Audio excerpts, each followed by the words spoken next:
Economia agora. A Petrobras anunciou hoje que os combustíveis serão reajustados a partir de amanhã.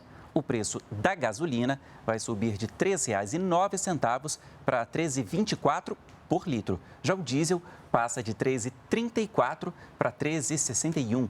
Num comunicado, a Petrobras explicou que os aumentos são importantes para evitar o risco de desabastecimentos. Além disso, a companhia reafirmou o compromisso com a prática de preços competitivos, acompanhando as variações do cenário externo.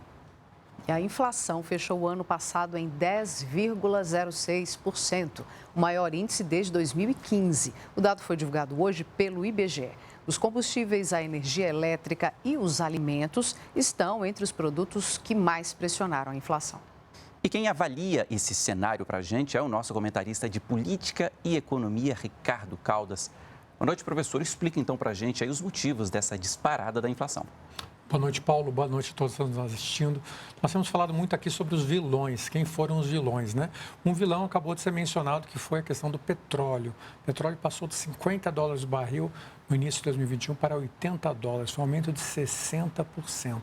E nós consumidores, tivemos que pagar essa conta também. E no caso do Brasil, Paulo, nós tivemos um agravante, que foi a crise hídrica. A crise hídrica levou a um aumento das tarifas, né, chamadas bandeiras tarifárias, né, e acabou que nós também pagamos essa conta ao mesmo tempo. Por isso que a inflação sobrecarregou no ano passado. Nós temos uma arte para mostrar isso. Já está aqui com a gente. Explica para a gente, então, os números, professor. Então, nós selecionamos três índices que mostraram a inflação do ano passado, né? Então, nós trouxemos o índice geral de preços, que capta a inflação também internacional, por causa dos preços das commodities. Já o INPC e o IPCA, eles estão relacionados aos preços ao consumidor, ou seja, o preço que nós, como consumidores, pagamos na ponta. E aí que vem o que é interessante, Paulo. Veja que o IGP foi muito falado no ano passado, né? A questão também dos aluguéis, porque ele é utilizado, embora não tenha nada na lei que preveja isso, ele é usado tradicionalmente para reajustar os aluguéis. Agora, veja só, nós no Brasil escolhemos um índice para reajustar os aluguéis que não é baseado no preço ao consumidor, mas é baseado nos preços das commodities no mercado internacional, como petróleo, soja, o que for. Então, acabou que houve essa discrepância entre o preço, entre os índices, né? Entre o que foi obtido no índice geral de preço, foi quase 20%, e o INPC e o IPCA, veja só, que ficaram mais ou menos na mesma casa, na mesma grandeza, em torno de 10%. E é por isso que eu gosto tanto de economia, né? Você veja que os números, eles conversam entre si.